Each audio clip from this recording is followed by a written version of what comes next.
Bienvenue, welcome to One Film, One Federation's Festival of Jean-Pierre Melville, studying the film, talking about the film L'Armée des Ombres. My name is Renee Ketchum, and I run the One Film, One Federation program, as well as cultural offerings for AFUSA. AFUSA is the largest Alliance Française network in the world, helping 25,000 learners of French every year to learn French, live French, and love French. We have a few national events coming up. We have French-American Histories and Discussion avec l'artiste congolais Franklin Mbungu, One Film, One Federation coming up in October that will continue our discussion on Jean-Pierre Melville with the film Léon Morin Prêtre and Cassoulet Confection. So check our website at afusa.org for more information. Just a little bit of housekeeping. Please stay on mute during the presentation. Stay on speaker view. All questions will be should be placed in the chat. And if for any reason you have technical issues, sign back in after a couple of minutes using the original Zoom link. This event is being recorded for our YouTube channel, and the total runtime is 1 hour. I'd like to introduce our guests today, starting with Laurent Grousset, president of the Jean-Pierre Melville Foundation. A prominent director and producer of over 1,100 commercials in Europe, America, and Asia, Laurent Grousset received many awards for his work at international festivals, such as New York, Paris, Cannes, Venice, and London. Laurent Grousset directed episodes of well-known TV series like Les Chevaliers du Ciel, The Aeronauts, as well as various short films.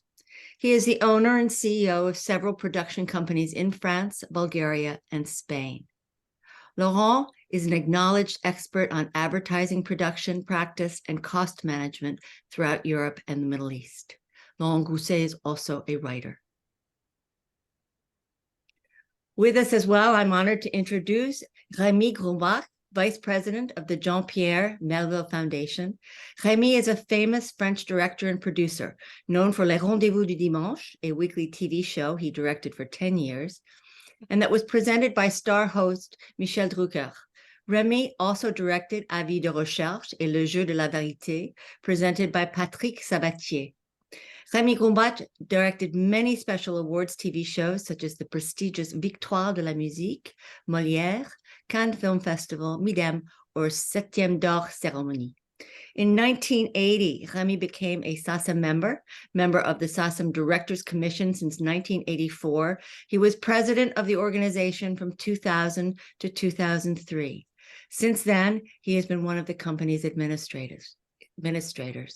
Among the many awards he received during his career, Rémi was recipient of the Audiovisual Author Director Grand Prix in 2006. Peter de Bruges is chief film critic at Variety, where he has worked since 2005, including a 2-year stint in Paris, when he focused on covering the international festival circuit. He oversees a team of more than a dozen freelancers around the world, assigning and editing film reviews for the publication. He also curates the magazine annual 10 Directors to Watch list.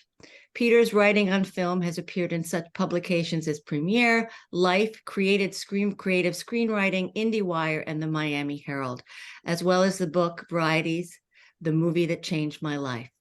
In 2017, Peter helped co-found the Animation Is Film Festival in Los Angeles, and he has been a member of juries at the XSSW, Reykjavik, Molodis, Kolkoa, Annecy, and Cannes Film Festivals. Peter is the recipient of the 2018 Prix Alliance Française de Los Angeles and has been awarded the rank of Chevalier in the Order des Arts et des Lettres. He is an honorary member of the Jean-Pierre Melville Foundation. So today I'd like to start by introducing Laurent, who will tell us a little bit about the Melville Foundation before we start this wonderful conversation with our guests. Bienvenue. Okay. Hi, everybody, and thank you very much for attending and being here. Just a few words about the Jean-Pierre Melville Foundation.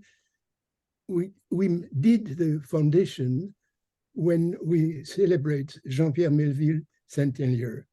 And we did that with my cousin, Rémi Grumbach, we are the nephews and guardian of his legacy, and we decided to create the Jean-Pierre Melville Foundation for preserving the Melvillian cinematic heritage, and as well ignite maybe a passion for cinema in new generation of moviegoers and future filmmakers in his own right, like Jean-Pierre Melville. It's an American foundation, a French initiative with international aspirations. And we have the support of the best international directors as Michael Mann, Taylor Hackford, John Woo, Quentin Tarantino, Volker Schlendorf, and many others. Just this to introduce the foundation. Thank you.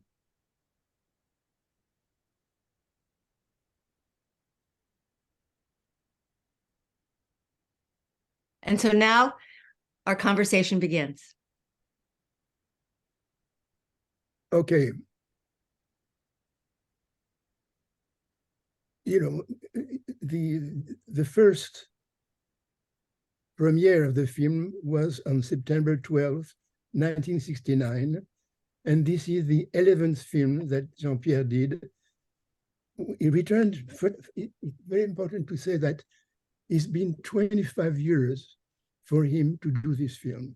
He read the book of Cassel when he was during the war in England and decided that one day he would make it. And it took him 25 years to do it.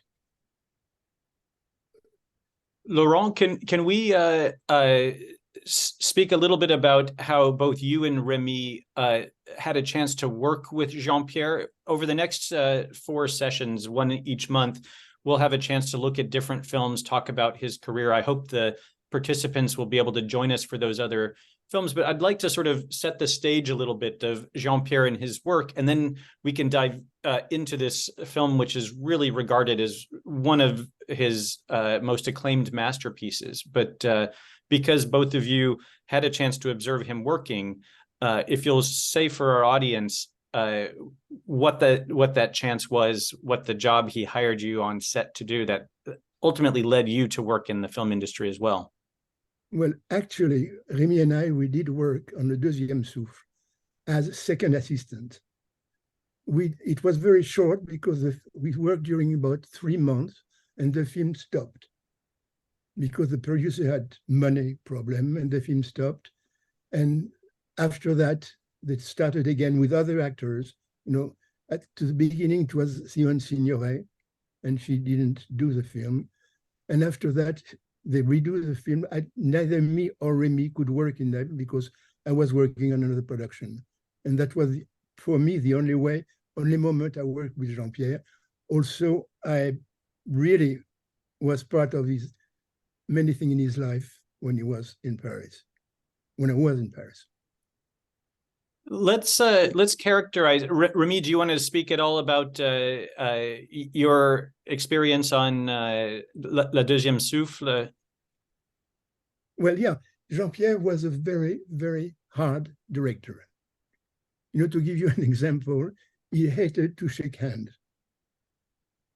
When he started, I think it was the Deuxième Souffle, the first day of shooting, he shook hands with everybody and said, "This is the last time." And that was the last time he did, you know. And he always worked on a very, very hard way. He loved to have tension in these films. Talking about tension and remembering the Armée des Ombres, during the shooting of L'Armée des Ombres, him and Ventura didn't talk. They had a problem when they shot the film before, and they didn't speak. So Jean-Pierre was speaking to Ventura and Ventura to Jean-Pierre through the first assistant. Like, could you please tell Mr. Ventura to put his hand there? Mr. Ventura, could you put your hand there? And always like that. Jean-Pierre was not very easy on that. He was almost kind of notorious for this. I mean, we can kind of paint a bit of a picture of Jean-Pierre already. The image, that the logo you have for the foundation, you know, conveys his signature. He's someone who kind of adopted he was madly in love with American cinema and American culture. And tell us how he kind of almost shaped his own brand or his image around, you know, between the hat and the car. And Remy, you want to go to that? Pardon? Would you like to tell us about Jean-Pierre's sort of brand, the way that he would dress and... Je vais parler en français, si vous voulez bien. Okay, and I can repeat or if it is helpful, yeah. Okay. Jean-Pierre avait une particularité, c'est qu'il n'admettait pas qu'on le contredise. C'est-à-dire qu'il estimait, je vois Laurent qui sourit, il estimait que sa parole était d'or et qu'il avait toujours raison. Donc, il était difficile d'affronter Jean-Pierre. Moi, Let me jump in and translate just as we go. So one thing that was kind of unique about Jean-Pierre's personality is he hated to be contradicted. What he said, it was a sort of my way or the highway, what I say goes kind of rule. Go ahead. Et il ne désirait absolument pas que ses deux neveux, Laurent d'une part et moi, on fasse le même métier.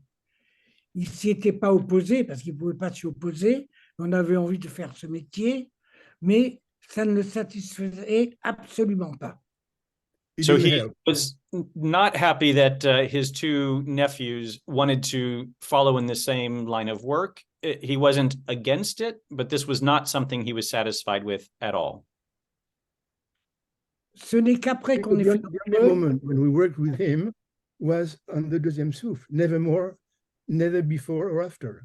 So he offered you this one opportunity, but really was not encouraging any further opportunity. Do you think it was a matter of territory, or was he trying to protect you? He'd had a very difficult sort of lifelong battle with the French film industry, and maybe he just wanted to spare you the heartache.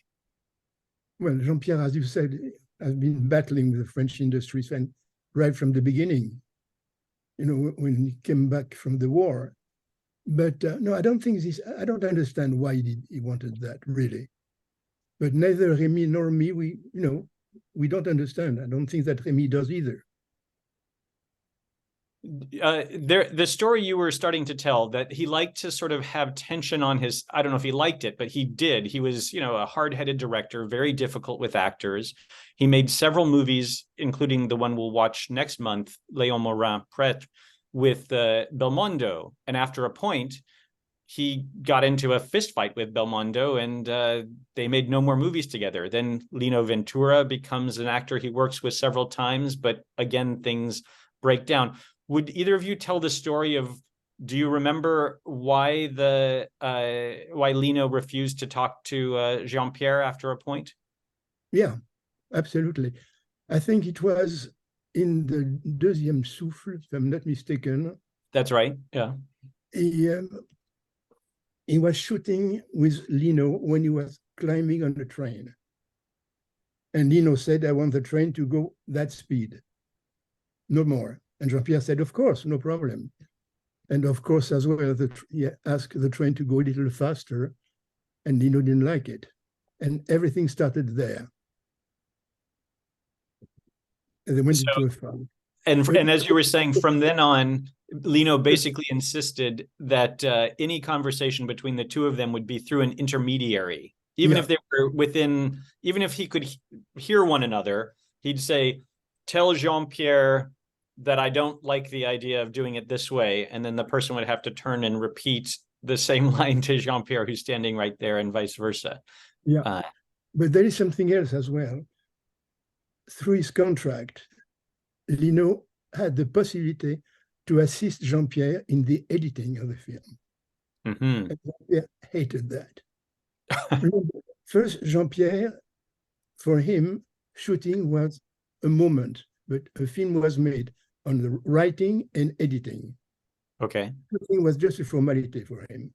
And to have to support Lino in his cutting room during the editing made him very angry. And he had to put a moviola in his home where he started editing to be able to be quiet and alone. So he was very much a controlling personality, both on set and then afterwards. Jean-Pierre was always controlling everything. And yet these actors did work with him time and time again. Lino did come back, for Oh, yeah. Des Ombres, and Belmondo made multiple films. Alain Delon made multiple films. So, they obviously recognized his talent, but it sounds to me like he just was very difficult. I remember Delon making an interview on television and saying about the samurai, this is not a film, it's a masterpiece, and Jean-Pierre is the best director I ever worked with. Coming from Alain Delon, it wasn't bad, it was on television. But, he was, how can I say that? He was very hard with his actors. He had a very special way of directing the actors. He spoke a lot with his actors before the shoot, before each take. But during the take, he didn't say anything. He liked it or he didn't like it. Mm-hmm. But for him, everything was done before the take, before he was shooting. One of the things that I think is really striking in L'Armée des Ombres, and it's also very much true of the film he made just before it, Le Samurai with Delon, but things are very controlled, but also the performances are really minimalist. It's almost like we're watching the mechanics of what people are doing. There's minimal dialogue, just enough dialogue to follow, but it really requires, I think, audiences to lean in, participate, and to have a certain intelligence already. Is that, I don't know how much you and Jean-Pierre talked about sort of his philosophy of film, but it seems like in some ways this movie is the pinnacle of a kind of aesthetic that is really stripped down to the studs in a way. Yeah, and think as well that in this film, actors had worked with him before in L'Armée des Ombres. Reggiani, Ventura, Meurice had worked with Jean-Pierre before. Mm-hmm. Everybody could hate or love Jean-Pierre, but everybody had a tremendous respect for him. Everybody, in all directions. And I think this is very important. The people he made in this film came a lot from his experience during the war. And he just took ordinary people and put them in extraordinary situations with everything, hate, love, treason, betrayal, whatever. But it was a very special way of putting things together, I think. Let's talk a little bit about, to the extent that you are aware of this aspect of his biography, his experience in the war, because this, is a film that he was interested in making for 25 years and, really comes out of something that he lived, what can you say about his own wartime experience that might be reflected in the movie? Well, first of all, Jean-Pierre was doing his military service before the war, okay? And where the war started, he joined up the army and enlisted. And when Pétain signed the armistice, Jean-Pierre decided it wasn't for him. He didn't want to wear a uniform anymore, and he went directly into resistance under another name. It was called Cartier at this time. And I remember I was a child, but he lived with us in the south of France. Mm-hmm. After that, he joined de Gaulle and made a very important war. He was decorated by de Gaulle after the war. He disembarked, I don't remember where, not on the D-Day, but somewhere else, and I don't remember exactly when. And he said that something very strange, actually. For him, the war was the best moment of his life, which is strange. He met lots of people, and he tried to put in L'Armée des Ombres feelings that he had during that shoot. And it worked very well, I think. Lorsque les studios ont brûlé, les studios Jenner ont brûlé, Jean-Pierre s'est précipité au milieu des flammes car il avait une lettre qu'il avait épinglée sur le mur de son bureau, qui était une lettre que tu avais écrite de Gaulle. et il a failli être pris dans les flammes et mourir pour récupérer cette lettre. Il a Wow. So Pardon? I'll just share what you've said so far. It's a great story. Jean-Pierre Melville had built an independent film studio near his home on Rue Jenner. And at a certain point, the studio caught fire and everything was destroyed. And Remy is telling the story of how in the midst of this disaster, Jean-Pierre rushed into the flames to recover a letter that was pinned to the wall of his studio, a letter from de Gaulle. And he was willing to risk his life in order to recover this treasure. Et ensuite, Jean-Pierre s'est aperçu qu'il lui manquait son chat. Il est reparti dans les flammes pour chercher le chat qui était resté enfermé dans sa chambre.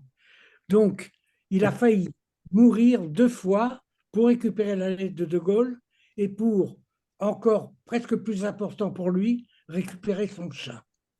So after saving the letter, he realized there was one other treasure, his cat. He had a Siamese cat. You'll often see him photographed with him. Proof that he wasn't entirely cold-hearted, that he had this capacity to love an animal. But and he rushed back in to save the cat, which was as valuable, if not more so, to him than the letter. So he saved these 2 things from the studio. The studio, you can see, this is me adding, but the studio you can see repeatedly in the films leading up throughout the 60s. You know, there's a staircase and kind of a room with very high ceilings that features again and again in his films. And you can kind of look for that if you're going through his filmography to see how he uses it in different ways in different films. I don't know when the fire was, but I didn't recognize it here in Army of Shadows watching it again the other day. Did the fire happen before the shooting then of Army of Shadows? Yeah. It Okay, happened during the explains shooting it, of Samurai. And here, let's talk a little bit about some of the locations that we see. The concentration camp, the London. It seems like there's quite a bit that's actually being done out in the world and on locations, which is gives the film a larger kind of perspective. Yeah, that's true. He shot a lot of things on location. He loved location as well. But normally, he adored studios. And that's why he lived above a studio and he could come down to the studio, to the set during the night and think what he was going to do the next day. Jean-Pierre was more a studio man than a location man, although he adored location. C'est d'ailleurs pourquoi Orson Welles a voulu connaître Jean-Pierre et a voulu aller dans ses studios. Et il y a une très belle photo que ni Laurent ni moi n'avons plus, où Orson Welles visite les studios, car il estimait que c'était le seul Français à avoir réalisé son rêve et avoir créé ses propres studios. Ce que Orson Welles n'était jamais arrivé à faire. So Orson Welles admired Jean-Pierre very much. He wanted to meet him in person, and one of the reasons was that he appreciated that Jean-Pierre he'd fulfilled his dream and created a personal studio. And this is something that Orson Welles also wanted very much to do, but never succeeded in pulling off. And there is a photo that is lost to time, but that existed of Orson and Jean-Pierre at the studio together. Let's talk a little bit about, this film had a kind of an interesting life in that it never came out in the United States around the time of its initial release. And even in France, it had sort of a strange reception. It was, I think, the most expensive film of Melville's until that time. But it was rediscovered, quite recently here in the 21st century in the US when it finally received its release. And that year, the American film critics voted it the best film of that year. Because they'd never had a chance to consider it, I guess, before, but it shows the esteem that has happened. But to go back in time and look at what it means for this movie to come out in 1969, I think that's an important part of kind of understanding, the film meant so much to Melville, who was, a supporter of de Gaulle, but this happens the year after, the May 1968 revolution, and de Gaulle is displaced from the government. But can you contextualize it all? Kind of what it must have been heartbreaking for Melville to release this film that was a dream of his, but have it kind of almost feel like it was no longer kind of the way that the culture viewed the events that were depicted in it. The beginning of the film was not good in Europe at all. The opening? With the opening, when it started, it didn't go very well, and Jean-Pierre was very, very touched by that, very sad. I remember that. But Jean-Pierre had as well a habit. When he made a film, when the film was displayed for the first time, he used to come and fetch me in his car, and we used to go cinema by cinema just to look at the face of the people getting out. And if they were happy, Jean-Pierre would say, "We're winning." If they were sad, Jean-Pierre was even sadder. It was terrible. But he was very, very conscious about that. And when L'Armée des Hommes started, it was not very good. And then afterward, it started up again and went wonderfully. It's also, in addition to kind of the political context, I think one of the things I personally so admire about Jean-Pierre's work is he's a classicist. He really believes in, kind of the formal, traditional, almost Hollywood style of storytelling. And in 1969, there was a revolution afoot in cinema as well. This is kind of the moment that you had Bonnie and Clyde and The Wild Bunch and movies like this coming out. So this movie feels like it's a million miles away from those kind of experimental, really dynamic, new Hollywood kind of things. But in a way, I think it's a testament to how well the movie holds up because it is classical. Do you feel, you must have had conversations with Jean-Pierre. He must have been very resistant to what was going on in the 1960s with world cinema and with Hollywood cinema. It's almost as if he's kind of resisting that impulse, to make things faster or flashier or tell stories out of order or what have you. But personally, I don't remember very well that. Maybe Remy can help more than I do on that.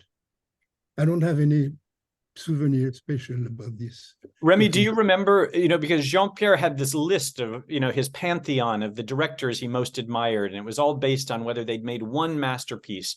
But he must have found the 1960s very troubling because suddenly the style of what cinema was changing so fast.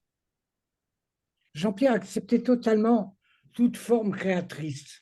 C'est-à-dire que c'est ça, lui qui était un homme très classique dans le cinéma, avait ouvert les bras à Godard, par exemple. Il estimait que Godard faisait un cinéma qui n'était pas le sien, mais qui était très intéressant. Et les deux hommes s'étaient rencontrés, s'admiraient et sont devenus amis. Jean-Pierre acceptait toute forme de cinéma à condition que ce soit du bon cinéma. Il n'acceptait pas comment dire, il n'acceptait pas les gens qui faisaient un cinéma incompréhensible, à la mode, dans l'air du temps. Il estimait au contraire les gens qui gardaient leur propre style, qui avaient du style, un style très différent du sien, mais à condition qu'ils fassent le même métier, qu'ils aient le même amour du cinéma. Et c'était ça qui était extraordinaire chez Jean-Pierre. Et moi, j'ai vécu une expérience avec lui étonnante, pas par hasard d'ailleurs. Je faisais une émission que produisait un homme qui s'appelait Guy Béard, qui est un chanteur très à la mode en France, mais qui était producteur aussi à la télévision. Et un jour, il a invité Jean-Pierre dans l'émission. Et j'ai demandé à Guy Béard de ne pas lui dire que c'est moi qui réalisais l'émission, car il aurait pu être différent, avoir des mimiques différentes, utiliser cette manière de faire. Et donc, je l'ai vu à un moment donné, il regardait énormément l'image. parce qu'il se méfiait de la télévision. Jean-Pierre était un mec qui était fasciné par la télévision, mais qui s'en méfiait parce qu'il estimait que les gens qui faisaient la télévision étaient pas aussi classiques, pas aussi tempérants que les gens qui faisaient du cinéma. Et à la fin de l'émission, je vous raconte ça parce que ça m'avait beaucoup impressionné. Il ne savait pas que je réalisais l'émission. Il a demandé à Guy Béard de rencontrer le réalisateur de l'émission. Il lui a dit, c'est extraordinaire, car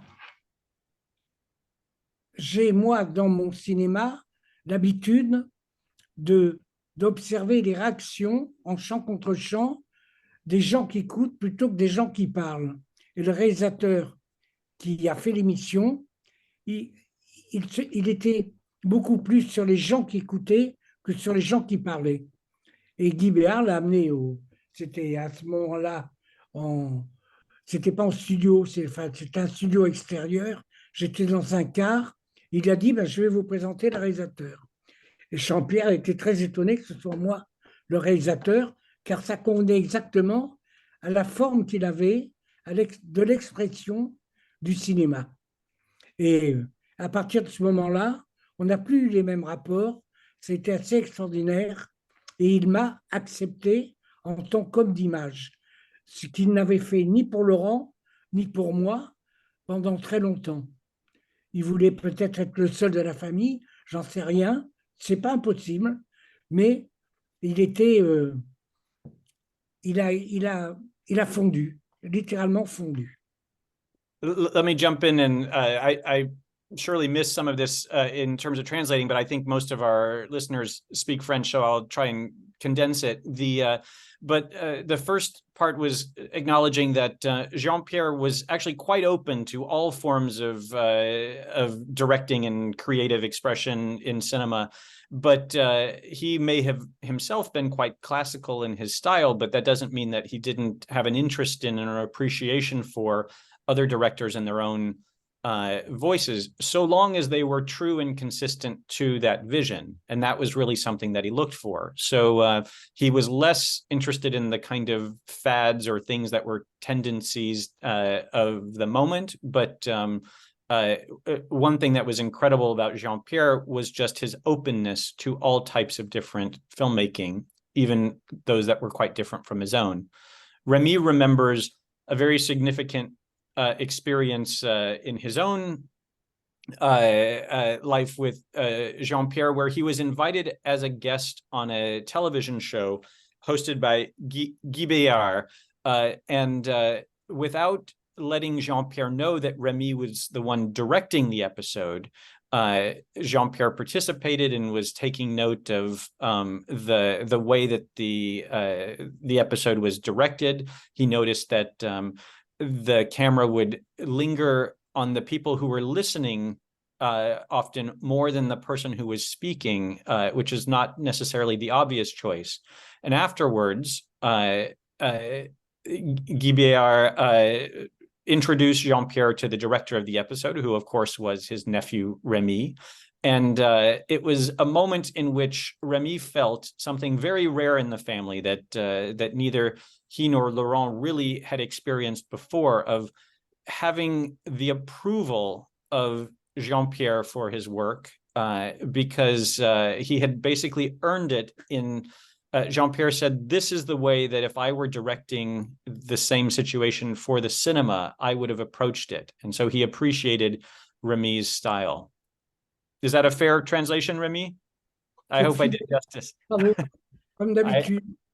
Okay. I'm paraphrasing more than directly translating, but well, I want to make sure we get some time to talk about the film, because people have watched it and have questions. But the source material, of course, is the novel, and he plays it very close to that. Go ahead, Laurent, if you want to say something. There are two scenes in the film which do not exist in the book. Great. Is that wonderful scene of the tunnel, right, of the execution, and the other one is when he gets into a bar where people are dancing and they're in London being bombed, And this is something that Jean-Pierre lived and saw himself during the war. And this is very important. But there's something I would like to say about, he said a phrase about the characters of this film, which I will read for you. Sure. It is totally subjective reality that does not correspond to the real truth. I wanted to make a nostalgic pilgrimage of a period that deeply marked my generation. It's part of my memory. It's part of my flesh. It's very important that, and especially with all the characters who are inspired by resistance, real resistance. And I think this phrase illustrates very much the whole meaning of the film. Well, elaborate. Sorry, I didn't mean to cut you off. And if anything, I wanted to encourage you to say more about what it meant, do you think, to Jean-Pierre personally? I'm sorry, Nina, could you say it again? Just continue with what you were saying about, he's sort of drawing from his own memory and also building something that is both a kind of myth of this, but also he's contradicting certain things that other movies have done. Yeah, absolutely. Some of the resistance was wonderful and some of the resistance were very ugly. And he shows that. The scenes when the two actors walk to execute the man who spoke too much, and there's a woman looking at them, and she thinks they are Germans, not French. And when all the milice arrest Ventura in the restaurant, that was the bad thing of the French people as well as the concentration camp, But on the other hand, there were some wonderful things, like people like Reggiani, when he offers his coat, like people who offer their airfield to the English aviators to use it. And there was always a mixture of good and bad, of ugly and not ugly. Yeah, you don't always know. It's one of the things I think that's quite incredible about this film is that we're seeing things through the experience of the characters, and the director and the audience don't know more than they do. So, for instance, when the guy is going through the control at the train station and he picks up the child and walks with the woman, you don't know if she's in this moment supporting him or if she's just caught off guard and goes along with it. Maybe she's scared. He doesn't explain it, or when the two run opposite directions to escape, and we assume probably that the other one was shot and killed, but that we will never meet him again, and we couldn't possibly know. You can only hope, which is probably quite true to someone's experience in the underground. Yeah, when Gerbier gets out of the hotel and he makes sure that the other French guy is killed in order to save himself. Yeah. That was part of the ugly things of what Jean-Pierre was saying about the film. And it happened like that. Absolutely. One thing I see most of the war film make people like, how can I say, resistance, like superheroes, sometimes romantic. And Jean-Pierre did exactly the contrary. They were not superheroes. They were normal people. And this is a big difference with many war films, I think. And forced to make compromises or to make, difficult decisions. Even when he's in the concentration camp early on, he's being strategic about allegiances and whatever, but his goal is just to get out, not necessarily to, it's a very strategic sort of thing. A connection I see between this and a number of his crime films is that, he often would kind of blur the lines between criminal and police officer. And in almost every case, the thing that Jean-Pierre seems to respect about these players in these elaborate plots is that if you are true to your values can be on either side of the law, either side of a war, either side of a moral dilemma, but it's really about whether you are consistent with and, supportive of the code, the code among colleagues or among fellow soldiers. Do you think fair? Yeah, but on top of that, Jean-Pierre always has been working a lot with gangsters, sometimes real ones, sometimes not real ones. But he says that all the gangsters in his films were not real. They were just from his imagination. And he was absolutely resisting the thing that people think that they were real gangsters at all. They were made by his imagination. But based on a closer proximity to that world than most filmmakers would ever have, because he consorted with people who were on both sides of the law. Absolutely. But there's something as well with this relation with the actor. At one stage, Simone Signoret asked him, Jean-Pierre, am I a traitor or not? Am I betraying or not? And Jean-Pierre looked at her and said, the only person to know that is you. I can't help. But it's incredible from a director, And that was... la fin du film. D'où la fin du film. Hein? D'où la fin du film. D'où la fin du film. C'est là que on peut découvrir la vérité ou le mensonge. C'est à la fin du film. À la fin du film. Tout est dit dans la fin du film, alors que on patauge complètement pour savoir où va en arriver Jean-Pierre pendant un certain moment. So Remy is saying until the end of the movie, at which point, these questions are answered in terms of what Jean-Pierre believes. But until then, they're left ambiguous or mysteries. Completely. And the fact to say to Signoret, you are the one who decide whether you're a traitor or not, is very strange. Very strange. I think it's interesting that he had wanted to work with Simone Signoret prior to this. I didn't realize that about Deuxième Souffle being what would have been an opportunity. And so, because I think she makes such a powerful impact in this film. First of all, Simone Signoret is a star that, French cinema goers know, but, there's this stretch in her career where she disappears for a while, and then she's no longer the beauty. She's now a woman whose whole kind of like physical presence suggests the way that the world is kind of worn on her, and you see that in this performance, and and a woman in this milieu, because you so rarely see a woman be anything more in a Melville film than maybe like the girlfriend at home or something. Yeah, Simone Signoret was a fantastic person. And Jean-Pierre had a very strong admiration for her, always. Even far before the film, he always loved her. It's certain. Il y avait deux personnages. C'était Simone Signoret et Jean-Pierre qui étaient deux monstres. Ça n'a pas été à l'affrontement. Pardon? J'ai pas compris. Jean-Pierre et Signoret étaient deux monstres. Deux monstres d'intelligence, de talent, et tout le monde pouvait penser lequel va bouffer l'autre, lequel. Et à vrai dire, l'entente a été parfaite.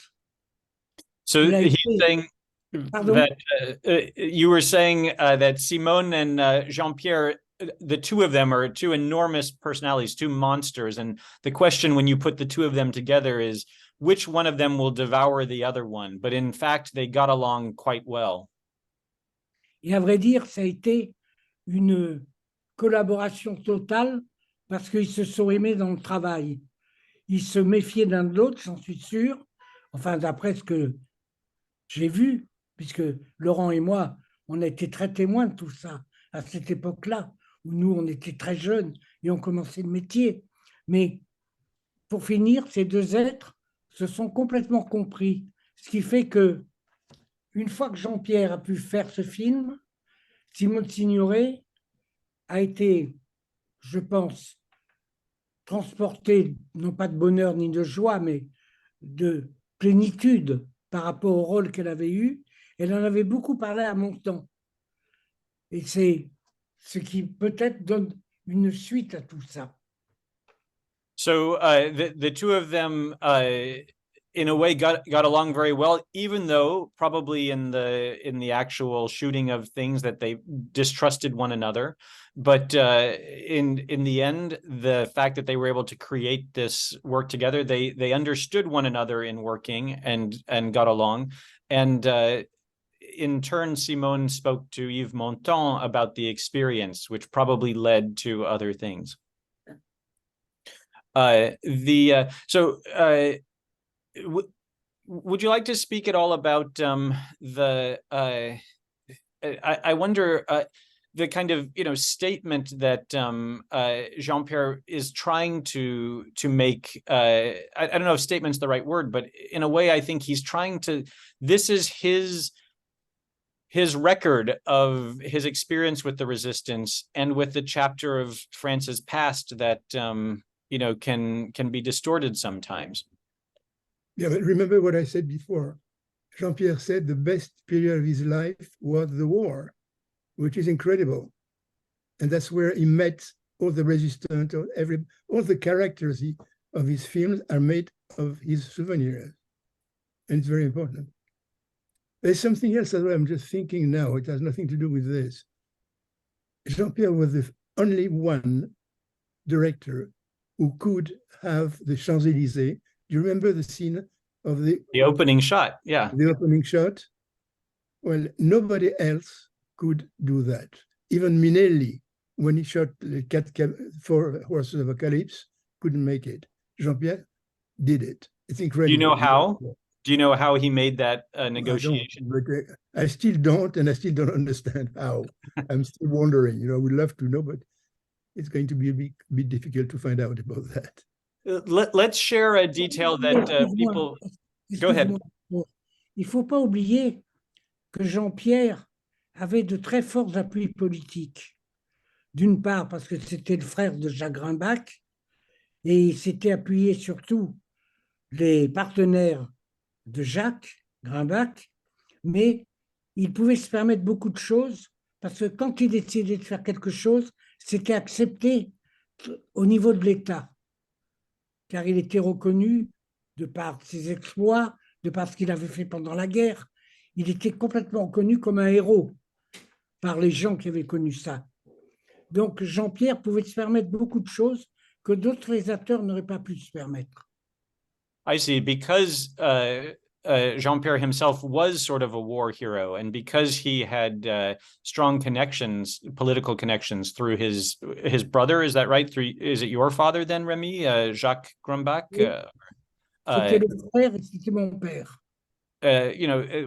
He would have had he would have been recognized as a hero and taken seriously in a way that other filmmakers would not have because of these connections and because of this experience. It's worth saying that Jean-Pierre's name is Jean-Pierre Grumbach, and he sort of rechristened himself. It was part of when we were talking earlier about his brand, because of his Jewish ancestry, I think he wanted to kind of disguise that. And so he adopted the name Melville after the author of Moby Dick. And later on, he sort of would wear a Stetson cowboy hat and Ray-Ban sunglasses and drive around Paris in a convertible Cadillac. I mean, he really sort of reinvented himself as this kind of American sort of cigar chomping filmmaker personality in a country where that was not at all the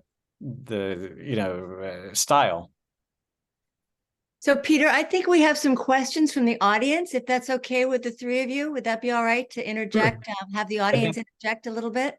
That's great. So I see that we've got some questions coming in here. There was one that I noticed plays off of kind of the conversation we were having about de Gaulle, and the story that Remy shared about the importance of the letter from de Gaulle tells us where Melville's own kind of allegiances sort of lay there. But could you guys elaborate on the scene that we see, which I believe is in the novel, but it's also historical, of the de Gaulle character decorating the resistance fighters in London? What is the significance of that moment, and even the significance of how it's shot? Because de Gaulle looks like he's 2.5 meters tall in this shot.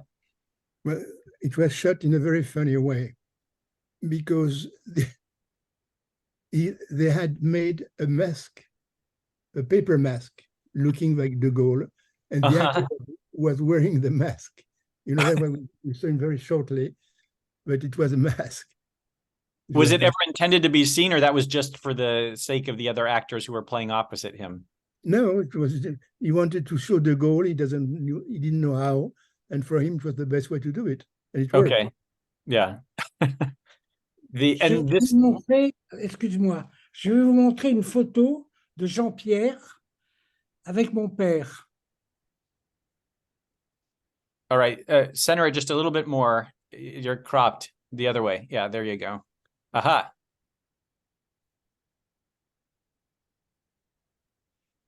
Le vieux monsieur, c'est mon père. Le jeune homme, c'est Jean-Pierre. C'est sur la Canebière pendant la guerre, au début de la guerre. Après, mon père a été tué. Mais c'est au début de la guerre. Vous la voyez? Yes, thank you. That's great. That's a young Jean-Pierre too. Oui. The Jean-Pierre sort of shows up in, I mean, he was kind of a godfather figure to the French New Wave, and he even makes a cameo in Breathless, à bout de souffle, the Godard film. Jean-Pierre was very, very strongly against the fact that he was called the father of the Nouvelle Wave. He hated it. Yeah? But I remember going to the studio and meeting with Chabrol, Truffaut, and many other directors of the wave, if you like. And why he was thought as the father of the Nouvelle Vague, because he shot his film, the first film, with no money, with nobody. You know, on the Silence de la Mer, there were supposed to be 23 technicians by the syndicate. There were 5. And of course, and he shot when he could have some money to buy some film stock from other production and shoot. So it took a long time to make. So for the Nouvelle Vague, Jean-Pierre was a god, you know. He did the first films without any money. And then after that, Jean-Pierre said, by no way, I don't want to be the father of the Nouvelle Vague. I don't respect them. Il y a une très belle histoire de Jean-Pierre et de Godard. Quand Godard a tourné le deuxième souffle, pas le deuxième souffle, excusez-moi. À bout de souffle, yeah. Godard a voulu absolument montrer le film à Jean-Pierre, la copie de travail définitive, en lui disant c'est immontrable. Je ne peux pas montrer un film comme ça. J'ai pas réussi j'ai tourné de manière à ne pas pouvoir monter. Je suis dans une merde absolue. Et il faisait 3 heures, non? C'est ça, Rémi? Pardon? Il faisait à peu près 3 heures à ce moment-là, non, le film? Oui, il faisait 3 heures à peu près. Tu as parfaitement raison. Et Jean-Pierre regardait le film, et effectivement, ce que dit Laurent, il faisait 3 heures. Il lui a dit, vous en coupez 1h30, et surtout, vous ne touchez à rien d'autre. Vous laissez le film tel que vous l'avez fait, après avoir coupé 1h30. Et ça sera un chef-d'œuvre dans l'avenir. So, the story is between Godard and Jean-Pierre, who Godard invited to look at a work print of Breathless early on. At this point, the film ran 3 hours, and he said, it's a disaster. Godard says, it's a disaster. I really don't know what I can do with this. He shows it to Jean-Pierre, who says, it's a masterpiece. You really need to... what you need to do is cut 1.5 hours and don't touch a single other thing, and it'll be remembered as a masterpiece, which cut out half the film. And I guess he had his work ahead of him, but of course that's gone on to endure. I'm going to squeeze in a couple last questions or comments from the audience here, and then we can wrap up. One is asking about the suspense and the way that the kind of duration of scenes is a significant aspect of the film. Following up that observation, because the film really does kind of like play out certain things. The question is, why do you think the ending is so abrupt. Is that fair, Laurent, to your question, I hope? But would you speak at all about, I mean, because this is, in Le Samurai in this film, there really is something where he's like letting things play out and letting silences work, and the suspense carries along with that. And I guess if you have any thoughts on the ending of the film vis-a-vis the rest. No, Jean-Pierre, when he shot, usually took his time, long shot. He was not a quick cut director, never. He believed in installing the shot and shooting the whole way. And the end of L'Armée des Ombres is abrupt, it's true, but I don't know why at all.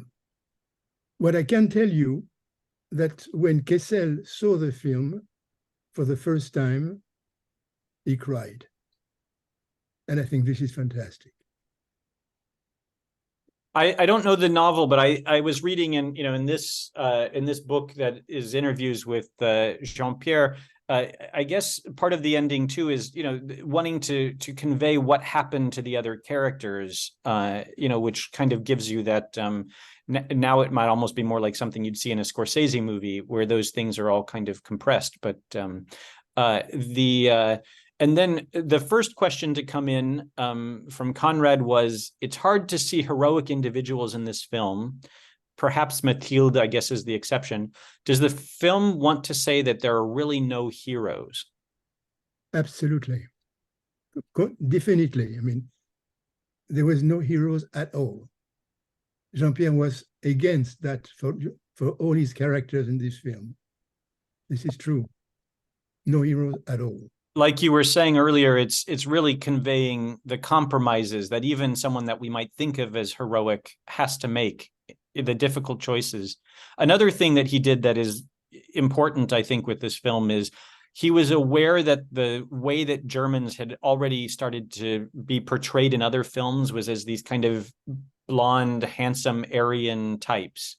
And that's a cliche that has endured for decades since. But he went out of his way in the film to show what his experience of Germans were, which was not very different physically from French people. And of course, the French people at this era are themselves very compromised. So we can't show, or he doesn't want to show the French people as, being larger or more glamorous than life. This was a moment of extreme compromise where under the kind of German control, French citizens were complicit or went along with in some cases. Others, may have done heroic things, but only in certain moments and not, it doesn't turn them into. So if you look at just the casting of the film and especially the supporting players, you'll see, you may not pick up on it, but you see a choice on his part to break or disrupt the sort of the thing you would be seeing in other war movies about the same period. Definitely, I agree with that.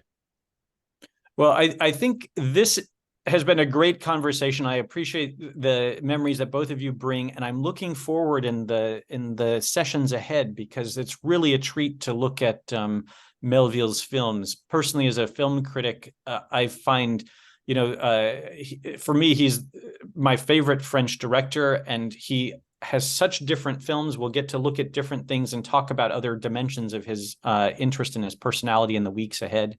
So I thank everyone for joining us today, and I hope you'll be back, or that you'll tell other people to join us.